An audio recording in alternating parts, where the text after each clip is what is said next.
dłuższego telewizyjnej rewolucji Kevin i Olivia na blogosfierze. The international phenomenon. Attack of the Show.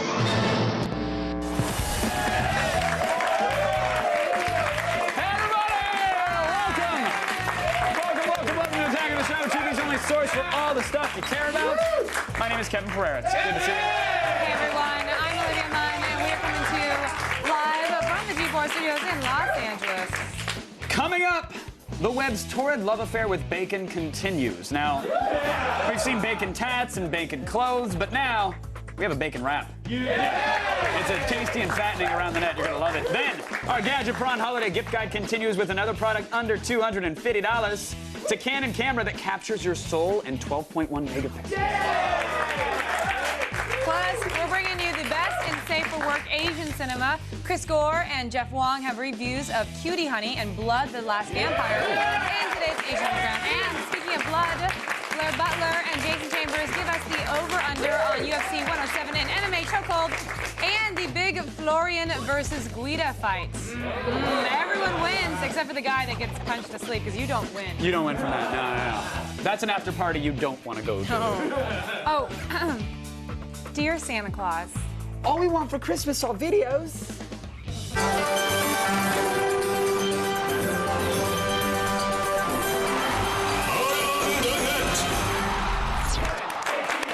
That's all we want for Christmas, governor. Awesome videos with our cool Rich. Yeah, all right. Hey, first rule of rope swing. Let go of rope swing. Go.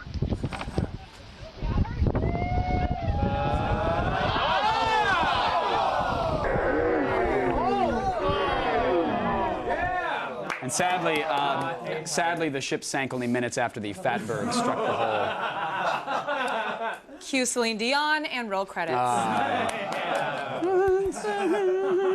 Why didn't she just share the little floating piece of wood with Leo? I know. What a selfish bitch. What? On and off, alternate. That's it. Yeah, a couple minutes in the drink, and then you go. Yeah. We all freeze for ice. Wake up. I'll never let go, chap. I'll never let go. At least I got the ring. And then she throws the diamond in the end. You sell that. Yeah. That's a home, a boat. You get lots of stuff for that. Stupid old lady. Thank you. Now, no one is going to confuse The Onion with real news coverage. Actually, some people have. Yeah. And it's always funny. But every now and then, The Onion presents a real solution to a problem while they're faking up the news. Yeah, like today's report about Lil Wayne being drafted into the drug war. Because if one man can sort of end the struggle, it's the indestructible rapper.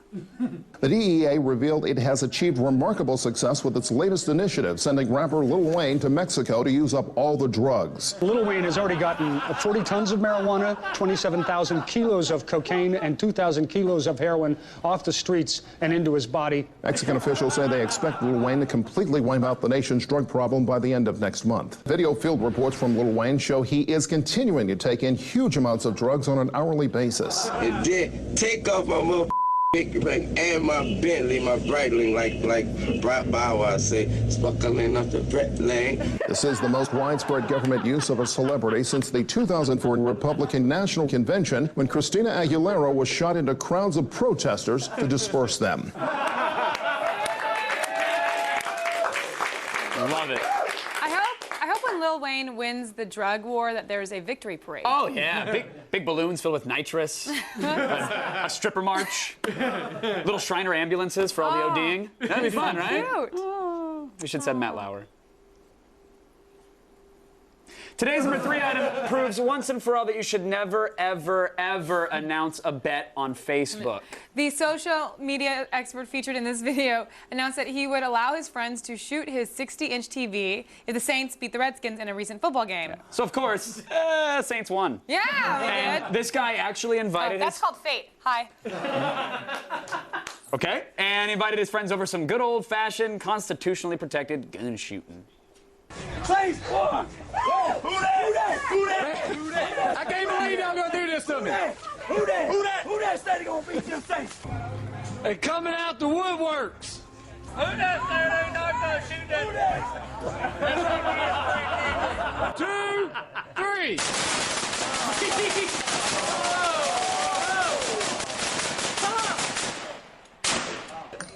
Anybody else want to put their TV against the Saints? Bring it on!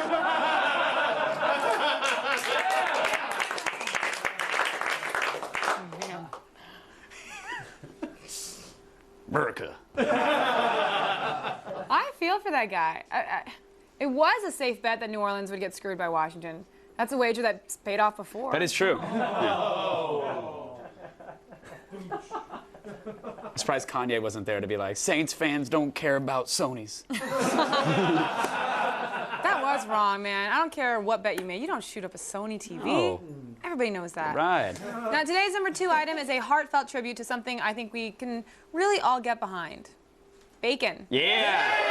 You see, for far too long, nature's most delicious pig part has really existed without its own soulful rap anthem. But then DJ Cheddar727, a.k.a. the Big Cheese, he swooped in to save the bacon.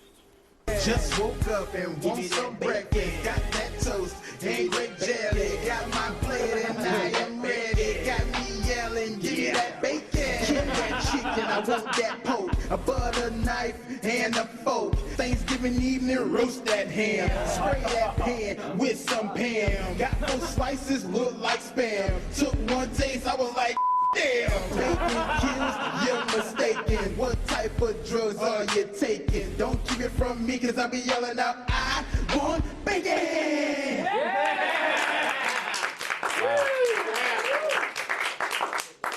Oh my God, I want bacon right now. Yeah, that's the thing. It's Right now. like it's such. I know it's such a good song that it makes you want bacon. Where right? is it? Because are you hiding it right now? Okay, 'Cause, calm somebody down. has All bacon. right, calm Does down. Pereira have bacon? Does anybody have bacon? Seriously, like right now? Okay. Because I'm not gonna back Just down calm until I down. get bacon. Okay. Does anybody have bacon? Still ahead, everybody. you have Bikini bacon? boxing. It's today's #1 around the net, and you're Somebody gonna have the you're gonna bacon? love it. Stick around, Olivia. Really. Does somebody have bacon? Come on, you can get some bacon later on the show. Can I get no? Stop. #1 today. Wait for it. It's Foxy Boxing. Yeah, you're welcome. You're welcome. You're welcome. You're welcome. You're welcome. But wait, What? everyone. This isn't just any old Foxy Boxing. It's Bikini Foxy Boxing. What? In roller skates. Okay, all right. This is actually a clip from a summer episode of the Brazilian comedy show Rede TV, which proves that the best thing about Brazilian women ain't the grooming. It's actually their moves in the ring, and as an added bonus, most of them don't habla inglês. Criança piu-piu anunciando o segundo round. Minha Nossa Senhora. Volta mais um pouquinho. Não, de novo. Volta. Passe e volta agora debaixo das cordas. Isso aí, ó. Vai. Volta. Isso. Bem, vamos à segunda luta. Juju e Nicole.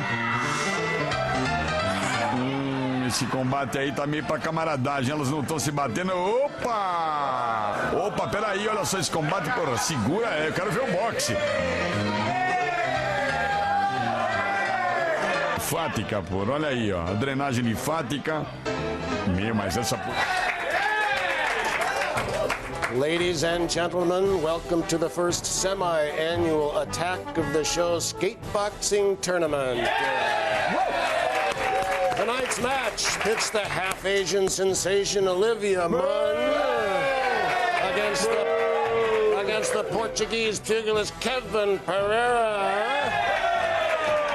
They will each have 20 seconds to skate to the boxing dummies and throw as many punches as possible. The combatants will be judged for accuracy, power, and style, as well as the number of punches that they are able to land. Are the fighters ready? Born ready, Chuck. Ladies and gentlemen, skateboxing go! Oh, he's moving in hard on the right-hand side. It looks like Olivia's pounding away. Oh, it looks like he's going below the belt there. Oh, no, Kevin, he's not doing it very good. What a tremendous blow. Ladies and gentlemen, Olivia's behind on the gun. Oh, my goodness.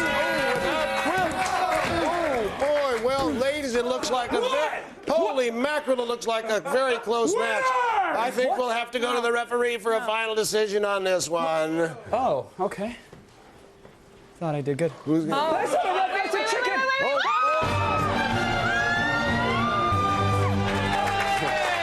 get your daily viral fix and to check out all the viral videos we have to offer, go to the all-new G4TV.com/AroundTheNet. Kevin, leave the chicken alone. I'm gonna box that chicken. Leave the chicken alone. Leave the chicken Follow alone. that bird. I don't want it. Follow that bird. Come here. Follow that bird. Leave the chicken alone. Leave the chicken alone.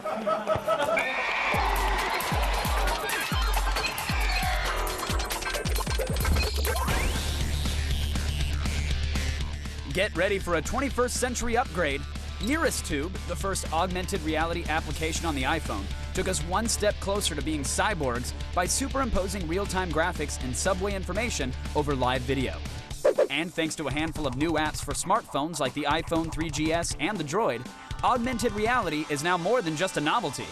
From locating the nearest bar to finding other planets, here are some of our favorite new augmented reality apps.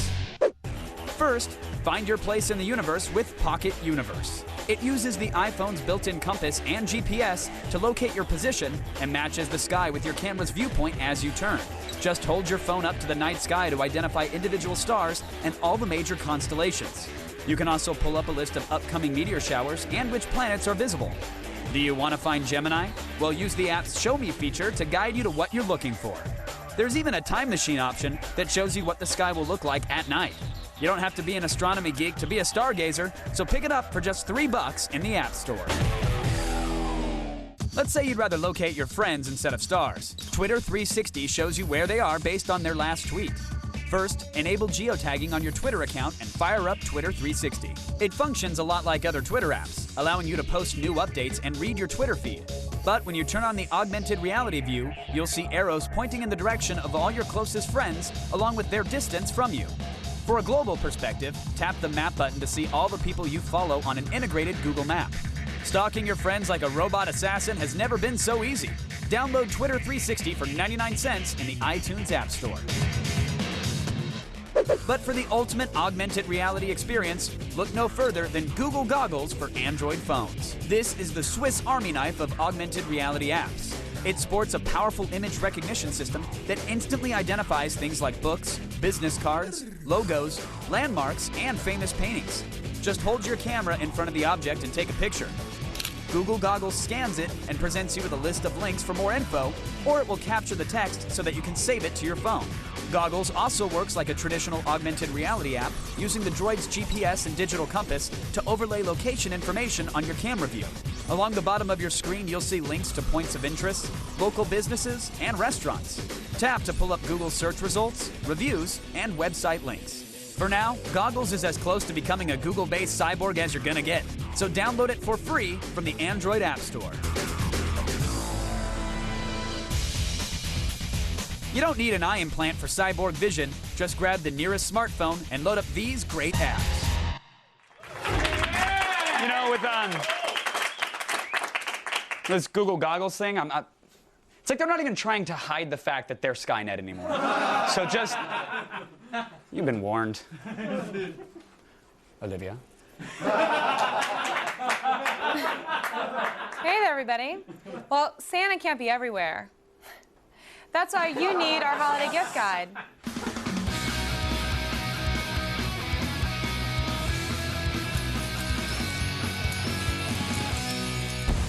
Hello, everybody. Hey. Happy holidays. Happy holidays to you as well. Canon's got a new camera, and it's got 12.1 megapixels. Beefy! Shopping for gadget gifts is tough enough, and finding a camera is even harder. So Canon wants to make it easy on you with the new PowerShot SD940.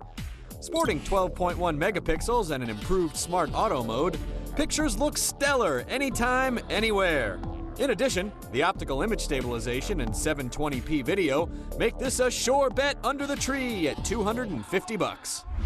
Now, I feel like the pictures on that camera in that scenario should have been pictures of, like, spats and horses kit with apple carts. Like, You take what you can get here. I guess you can. Now, this is relatively small for a point and shoot right here. There it is. Only 3.5 inches wide. It's a little under an inch thick. It has a 2.7-inch LCD screen on the back. Do you think the layout of the camera suffered because of its smaller size, or do you think it looks pretty Olivia, standard? I enjoy you, so I'm going to be completely honest with you. Not at all. No! Everything is neatly stacked to the right of the LCD screen, so it isn't cluttered, and you don't end up hitting the wrong buttons, which happens sometimes, and that's irritating. The viewfinder is not the biggest we've seen, but it's still a pretty good size, and it is easy to read. Navigation on the screen is button-oriented, so if you poke the screen, nothing will happen, and you'll look like you should be wearing a helmet. However, works pretty well. Sometimes I think I like touchscreen, but I like the buttons better. It is a touchscreen in the sense that you can physically touch it. Yeah, it doesn't work like nothing that, will though. happen if I you like do that, I personally though. like buttons, so this has buttons. This does have buttons. Okay, now the image stabilization and face detection are two of the biggest features that we find on this camera. And we like them in a lot of cameras usually. How well do we like it on this one? Please, in the tech biz, we call it ImStab. That's what I call it. Do you really? That's not true. I just made that up. You just made it up? We don't call it ImStab. Okay. It's pretty good. The face detection works as you'd expect. It does detect faces, and it does a good job of adjusting and focus and exposure while tracking the face. Whoa, look at that face. The electronic image That's not a face, that's the Danny. electronic ImStab kept your subject in focus a lot better than we've seen in previous cameras. So you're not really going to shake it that much unless you're on a Kenyan safari on an elephant. So otherwise, it's fine. And the power on to first shot time was impressively fast. Can you demonstrate what power I can. on to? Power on. I'm taking the picture, and there's the first shot. Ba-boom! Kabam! We see it? And that's Olivia's new paparazzi photo right there. It's at the hand. Please, not now. Not now. I'm busy doing a thing. See this? Not now. Paparazzi. I just said paparazzi. There it is. Please, don't bother me. I'm just trying to live my life. How focused my hand is. It focused your hand, almost as if to say, talk to this, if you wanted to. Because the face ain't listening. That's right. I said paparazzi like I'm someone's old uncle. Hey, what do you want of them Italian paparazzis? Maybe it's because you're just Italian. I am half Italian, as a matter of fact. Obviously, when we come to cameras, we want them to take really good pictures. And with a 12.1 megapixels and ImStab. Does the SD940 deliver with great quality? First of all, these nerds are gonna be like, ImStab is not a real thing. Blah. We are Attack of the Show. We say it is. we can make those terms. Fix the wiki, Jeremy Hache. Now, the colors come out really nice, both indoor and outdoor. That's the Portland airport. That was a view from my room in Portland. I was just performing over the weekend. Those are some Mexican... Were you standing by the lake? Yeah, I was standing by a lake. And some blankets? I needed Mexican blankets to warm myself by the lake. There wasn't an issue with overexposure and bright light, which was nice. I will say, however, it can get a little grainy. Did you do the tourist guide? Did you do the book for them? Yeah, like their I did. online website? I just went from place to place, taking pictures of blankets and lakes and donkey faces. I love donkey faces. Who doesn't? It's a little... Grainy. I was going to ask if it was grainy at all. Yes, some donkey faces are a little grainy. From now on, that's going to be our benchmark. How did it perform in the donkey face test? A little grainy in the donkey face. But when you view the pictures in full resolution, you're never going to do that because it's 12.1 megapixels. You're never going to blow it up that big, so you don't have to worry about that at all. Okay, so focus wasn't bad, and nope. There's a... Slightly soft around the edges. Whose dog is that? I don't know, just some beach dog. I don't know. What's that? That's an anchor. Look at that. Beach? That boat's not going anywhere. Thanks, anchor. Did you place it there just for your picture? Yeah, I did. Dragged an anchor from LA to place it there? That's right, because home is where you drop your anchor. And that's what I like to do. So SD940, is it a good buy? As a matter of fact, I think it is, Olivia Munn. The image quality is great. It's easy to use. You're not going to waste any picture opportunities while waiting for it to start. The ImStab was great. It's just irritating the fourth time. No, it's not. It's so good. Compared to other cameras we've seen at $250, the price tag could be slightly lower, but I have to say it's a small, compact, light camera, and I think it's definitely worth it. So we say bye. Image stabilization, ImStab. What would face detection be? Face detection would be FactDet. FactDet. You just drop the E. Like, you're abbreviating by dropping a letter, which is stupid, but FactDet. Yeah, FactDet. But yeah, it's so easy and fun. I know, it is fun. Oma. You can just drop the extra N at the end and it can still be Oman. I guess it could be. Our gadget for on holiday gift guide continues tomorrow with the Klipsch H. It's so cute! Say Klipsch again. Say Klipsch again. Our holiday gift guide continues with the Klipsch. It's so cute. Oh, I just want to wrap your face up in a little Mexican blanket. HD Theater 300 home theater system. Klipsch HD home theater 300 system. Speaking of systems, let's hear from someone that you're in my shot. That's enjoying our correctional system. Hey, Uncle Ted. Yeah. Hey, Uncle Ted here with a public community service announcement to let you know about a new show called Campus PD. The reality show that covers life from the officer's perspective as they patrol college towns. Look, take it from me. I've seen their work up close both as a suspect and a felon. These cops are capable and difficult to outrun. Campus PD premieres tonight at 11. Could somebody tape it for me? I won't have cable for 3 to 5 years. And have a happy new year. See you in 2011. Oh, Uncle Ted. Still ahead, Chris Gore and Jeff Wong review Blood, the Last Vampire in Asian Underground. Suck it, Twitter. There's only one left. Then let's hope things stay civil because Blair Butler and fighter Jason Chambers are about to take sides on UFC 107 in MMA chokehold. And later, most people travel thousands of miles with giant bags of heroin to get caned. But we found one industrious kid who did it right in his own backyard. Yeah, caning. Caning. Gadget Prawn is presented by Energizer Ultimate Lithium Batteries. Keep going.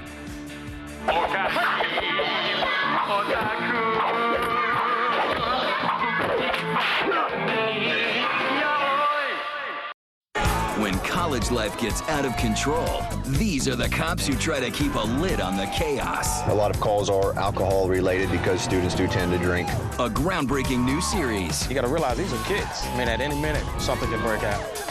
Campus PD premieres tonight at 11, only on G4.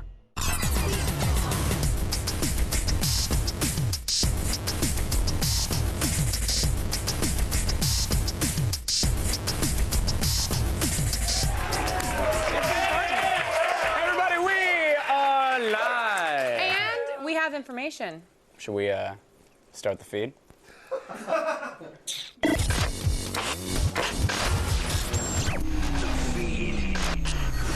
Be professional? I'm gonna be professional. It's the news. Oh. AT&T has finally admitted that their coverage in San Francisco and New York sucks. Hey, but fear not. No. AT&T's got a plan. They got a plan. They plan to charge you more if you're a high bandwidth user. Because that's what they do. Hey, they suck and charge. AT&T is sticking to their story that 40% of all data traffic is created by only 3% of their customers. They're so stupid. Yeah. Well, that's the only percentage that can actually use their network at the same time. But they're working on incentives to curb those users, Olivia. The head of AT&T Wireless, Is that Ralph him? De La Vega. Is that him getting out of his truck? Was that him? Just Head of another AT&T. routine call for the day. Hard hat on. Howdy, sir. Got reception? Nope. Good. Just how we like it. No, See you later. Mr. De La Vega said that we are, quote, very sure we can address it in a way that's consistent with net neutrality and FCC regulations. But then again, they were sure that their phones would work in New York and San Francisco to begin with. So, I'm just saying. What? De La Vega. What? He might be a large man. It's cool. I love your network. Like the iPhone. And the bad news just keeps piling up for AT&T as Time unveiled their pick for top gadget of the year, giving the honor to Verizon's Droid. What? Yep. The publication chose the Droid over the iPhone, specifically citing the network's superior coverage as one of the reasons, along with the phone's physical QWERTY keyboard. While it's another letdown for the nation's spottiest network, it's a rare honor for Motorola, which hasn't had a reputable phone since the Razr in 2005. And as you guys probably recall, in Gadgetron, Kevin and I called the Droid the best phone on Verizon. So take that time. We said it first. My dad just got the Razr, by the way. Did he really? Yeah, congratulations, He's like, it's Dad. so thin, it fits in my pocket. I don't get it. Ugh, put it in my fanny. Hey, 'tis the season for end-of-year lists, and Apple has announced 2009's top-selling and most acclaimed iTunes content and apps. The best-selling apps include, get ready for it, Olivia, I know I'm you're so excited. I see you right there. The Sims 3, Oregon Trail, yes, Flight Control, huh? However, I Am T-Pain, Real Director, and Jamie Oliver's 20-minute meals Delish. were named among the best apps of the year. Now, top-selling movies included Twilight, Quantum of Solace, and Star Trek. And in case you're still not sure whether 2009 was a good year, the top-selling song on iTunes was Boom Boom Pow by the Black Eyed Peas. Thought my phone was just ringing because I love that song. It's my ringtone. Top-selling song. Do with that what you will. The Mayans were right. It's all ending. Yep. And finally, the privacy changes on Facebook we told you about last week have taken effect today. Yeah. Users can now privatize their profile on a post-by-post basis. So now you can make sure your boss doesn't see those pictures of you making out with a bottle of whiskey. Most importantly, seriously, this is a very important note. Unless you change your privacy settings, your information and your pictures could show up in an ad on someone else's page. And if you don't click the right setting, friends of friends that you're not even friends with can see all of your naughty bits, if that's what you post on your Facebook. I'm just saying. Don't do it. Double check. Don't do that. Hey, you've just been fed. Thanks, us.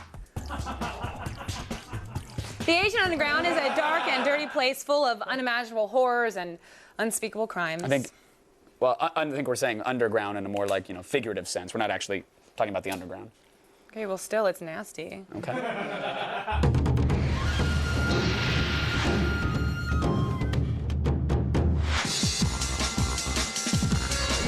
Asian Underground is back with Anime Gone Wild. Warning, these cartoons have come to life to hurt you.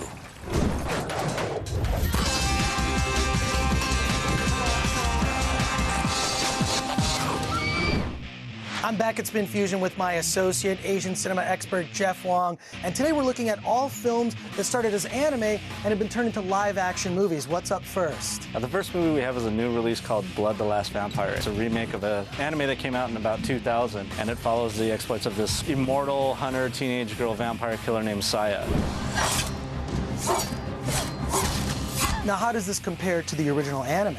The original anime was only about 40 minutes long, and it left a lot of story elements out, so this movie took its time in developing the character and seeing why she's doing what she's doing. But you know me, story, blah, blah, blah. Tell me about the gore and the violence. Okay, the anime was known for its violence and gore, and this movie kind of holds up with what the anime started. If you're into vampires, is this going to appeal to you? If you're looking for a schoolgirl killing vampires with a giant sword, then you definitely should check this movie out.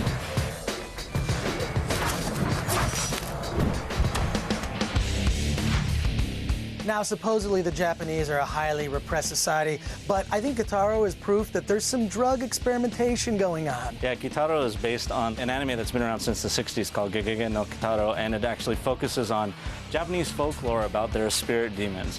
So they have spirits that are based on umbrellas and straw hats, and all these spirits come into the human world, and Kitaro, who's sort of a half human, half spirit, it's his job to bring them back to the spirit world to sort of protect humanity.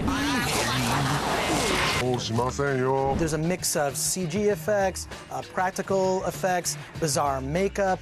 It all kind of works. I think the art direction in this film, because they're trying to push it as far as they could, the anime was really stylized and designed, so they wanted to stay with that sensibility. Who needs drugs? Just put Kitaro in your eyes.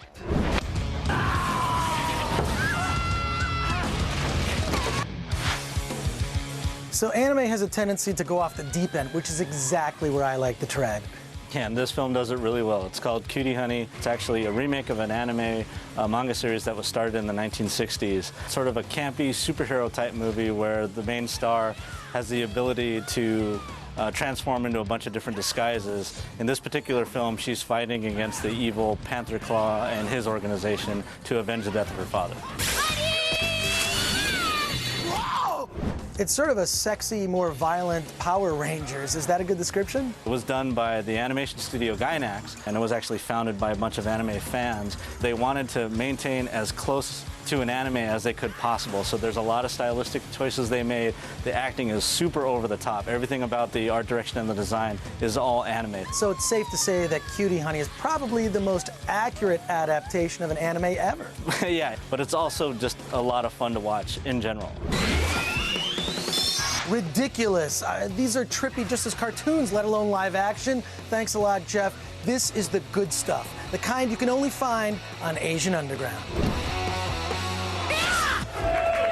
Stay tuned. The lovely Blair Butler and Relentless notoriously violent Jason Chambers squares off over UFC 107 and MMA chokehold. The feed is brought to you by eHarmony.com. Are you ready to fall in love?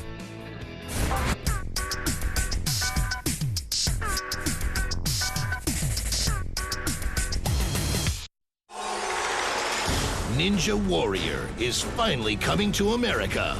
Our nation's toughest athletes will battle in a series of grueling challenges. Only 10 will survive and head to Japan to face the legendary Mount Midoriyama.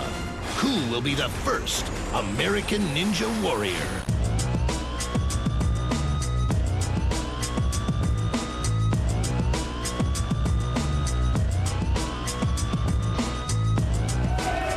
Yes, sir. Now, every weekend, Memphis descends into violence, but this weekend it's going to be extra punchier because UFC 107 is in town, so it's time to preview who we think is going to be left standing in our MMA chokehold.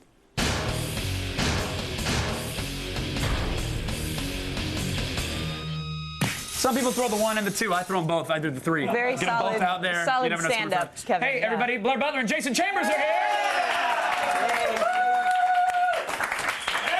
Let's get to the fights, because first up we have Kenny Florian versus Clay Guida. Florian has a pretty big height and reach advantage, but Guida always finds a way to get in close and snuggle you to death. He just loves to cuddle. Both have been fighting for about the same amount of time, but Guida has seen a lot more action and in different MMA organizations as well. Their fighting styles are similar, so we can expect a lot of takedowns, a lot of ground and pound. But Jason, how is Clay going to actually avoid, Kenny's got these deadly elbow strikes. He does, and Kenny was on a tear for a long time until he lost to BJ Penn. But one of the things you got to look at is Clay Guida is a cardio machine, and he's putting together a great game plan. He's been at Greg Jackson's camp. He's someone who keeps pushing the pace. He's going to be taking him down, and a lot of the damage that he takes, it's hard to put Clay Guida away. And he's someone that through rounds 1, 2, and 3, he's going to be coming 110% the whole time. But if he's forced into a situation where he has to stand up and he has to actually unload, is he going to be able to do that? Yeah, I mean, Clay will definitely stand and bang if he has to. He's one of those guys that obviously he's always looking for the takedown. Sure. But when it comes to the fight game, when he gets you on the ground, it's really hard to stand up, and that wears a lot of fighters down. He fought Mac Danzig, same thing. I think it's going to look a lot like that in this fight. Blair, what do you think? Is Florian going to be able to make the fight his own? Well, look, I think Kenny Florian is a really skilled guy. Obviously, he has great jiu-jitsu, great Muay Thai. His wrestling is also improved, and I think that's going to come to play here because, look, Clay Guida is like, I don't know what I was going to call him. I'm sorry. Clay Guida, he's like the Terminator. When he fought Diego Sanchez, he got kicked in the face, fell straight backwards, and then popped back up. Bounced right back up, yeah. Insane. So Kenny Florian really, I think... He needs to dip him into a vat of molten lava. Right. So that all that's left is a thumbs up. Exactly, and then he's done. and the trademark hair. Of course. But the bottom line is, I think for Florian, it's trying to get him on the ground and submit him. And he actually did that with a guy named Joe Stevenson, who's an amazing wrestler. So the fact that Florian was able to put Joe Stevenson away, I think gives Kenny an edge, and I think the loss to BJ Penn makes guys like Kenny Florian train harder and work harder to get better. All right, well, that's valid. Let's put some reputations on the line. Let's get some picks. Jason, who do you take in this fight? This is a tough fight. I think that the line shows that Kenny's a big favorite. I think he's a small favorite. I'm going to go 51% that Kenny Florian is going to take it via a split decision. Oh, wow. Okay. Very precise pick. Blair, what do you think? I also agree. I think Kenny Florian... What's your percentage? Oh, man. I'd say it's slightly more in Kenny Florian's favor. I think this probably will go to its decision, but in the lightweight division at 155, it's so exciting that a 3-round fight at that weight class is always amazing and always full of action. Exactly. Never disappointed to see that out of the card. Yeah. All right, next up, of course, the main event, BJ Penn versus Diego Sanchez. The winner takes home the lightweight title. Now, pretty much even in height and reach, as you can see there.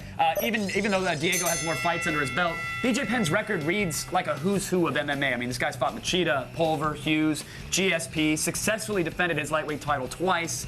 Their styles may end up canceling each other out, which you'll see, but they could end up just stand up and slugging it out, which would be an amazing fight to watch. Fantastic. But Blair, is Diego going to be able to avoid? BJ Penn has some incredible boxing skills. BJ Penn is talented in every area, but look, I think Diego Sanchez is going Unless to be... you ask him to do a wind sprint. No, listen, but he's been working. He'll kick my ass. No, I get it. He but has just saying, been you put him working on that. Like, he's been improving his cardio and conditioning, BJ Penn. But back to Diego Sanchez. Like, Diego Sanchez, I think, will be the biggest challenge that BJ Penn has faced at 155. Obviously, George St. Pierre has been the biggest challenge for him. But, you know, the thing is, I feel like Diego has this amazing conditioning. He's actually been working on his jiu-jitsu because he's been great at taking guys down to the ground. But, like, when he fought Joe Diesel Riggs, he knocked him out. So he does have a lot of power in his fists. And when he fought Clay Guida, he swarmed him. So he's just got this intensity that he brings to a fight, which is pretty difficult to deal with. But Jason, can BJ control the fight against a cardio monster like Sanchez? Well, one of the things BJ Penn brings to the fight is he has experience fighting at both 155, 170, and he's fought at 185 against guys like Renzo Gracie. The thing that BJ, by his own admission, will say is that he's not a huge fan of doing cardio. He's usually the best fighter in the world for about 6 to 7 minutes. He was beating GSP the first time around, so he's got great striking. He's a smart fighter, and one of the things we got to look at is if he is put on his back in this fight, he's one of the few guys that is really, really, really dangerous off of his back, can get submissions, had Matt Hughes in a lot of trouble, has had, Sean Shirk in a lot of trouble, so he's a tough cat to put away. Cardio could be a factor, though, as you said, and with that in mind, who are you picking for the fight, Jason? I'm still going to go with BJ to Prodigy Penn. You are? Yes. All right. Butler, what do you think? Do you agree here? I think Diego's incredibly tough, but I have to give it to BJ. Diego's never been in a 5-round war before, and BJ's been in a lot of them with some great guys. All right, there you have it. There's your picks. So feel free to scam your friends during fight night, because they're never wrong. We'll find out exactly who's right this weekend at UFC 107. No, you're always right, Blair. Thanks to Miss Butler and Jason, of course. And hey, you guys follow Jason Chambers. Fire up your internet computer terminal machines. Go to twitter.com/followMMA and get Jason's updates and his insights and what he had for breakfast. And all that great stuff. All that exciting stuff. Now over to a woman who knows what it's like to be pinned to a mat. She's a whore.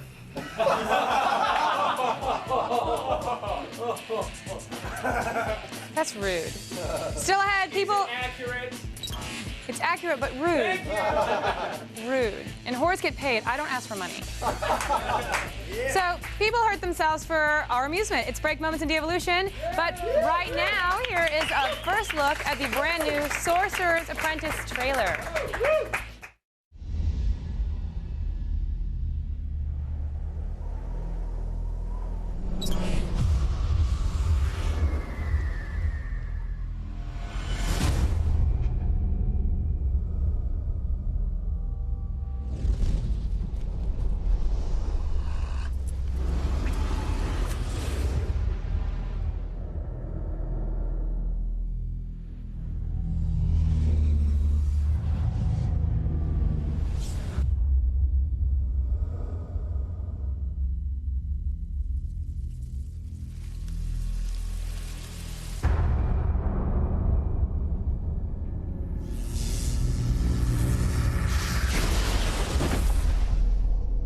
What you just did isn't possible. I have been searching all over the world for you. You are going to be a force for good and a very important sorcerer.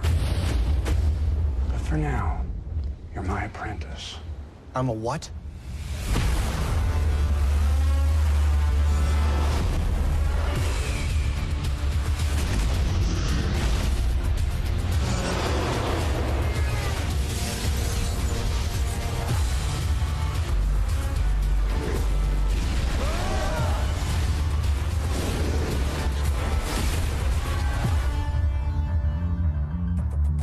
Step inside. You leave everything else behind. Once you enter, there is no going back. Sweet.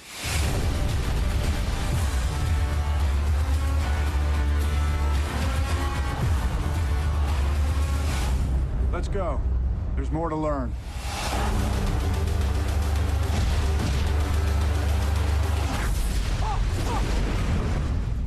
Are you insane?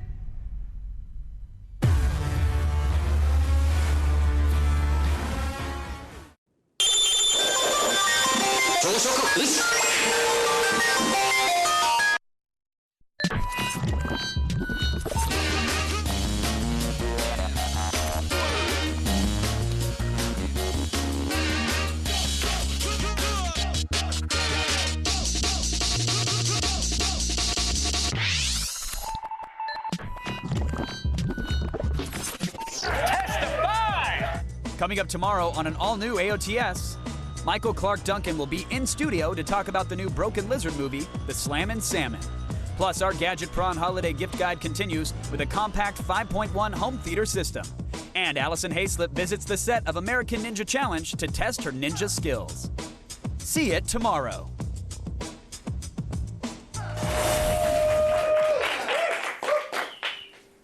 What are you doing? You got an angel with you now. Oh, that's sweet. That was for Brian. All right, hey, volunteering. The show's for one. Volunteering will get you nowhere in life. Just ask the guys that signed up for this crap. Yeah, it's time for Break Moments in De-Evolution. Yay!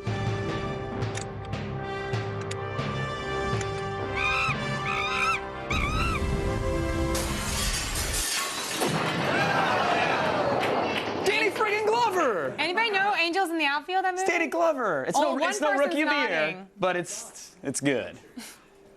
Okay. Load it. Oh, starting things off this week, you know that one? Float it like Mom used to, huh? Just float it. Hey, let's start things off this week with some corporal punishment, huh? The crime, asking for this.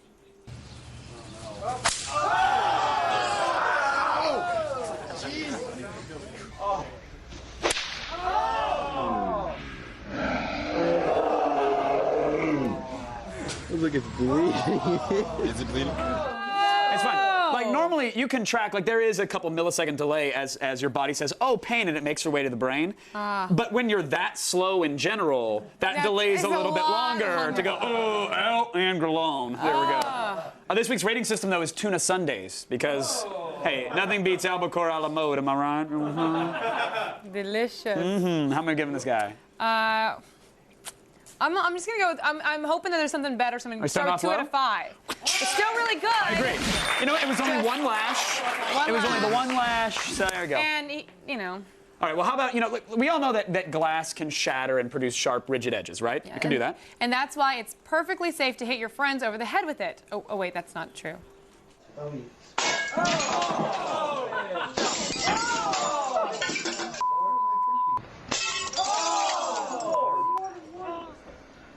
Show them off, man. Show them off, man. Why? I don't even understand. It was like a bad Gallagher routine.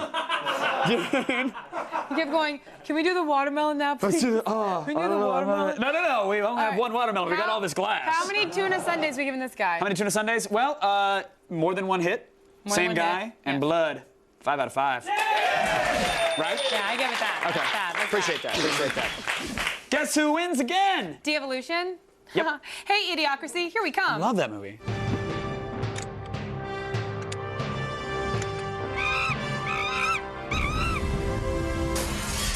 Danny Glover. I love the Glover. I have no idea what that movie is. Go to the all-new G4TV.com/AOTS for all the things you guys saw today. If I Netflix it tonight, we come over and watch it. We'll live tweet it. No. No. Okay.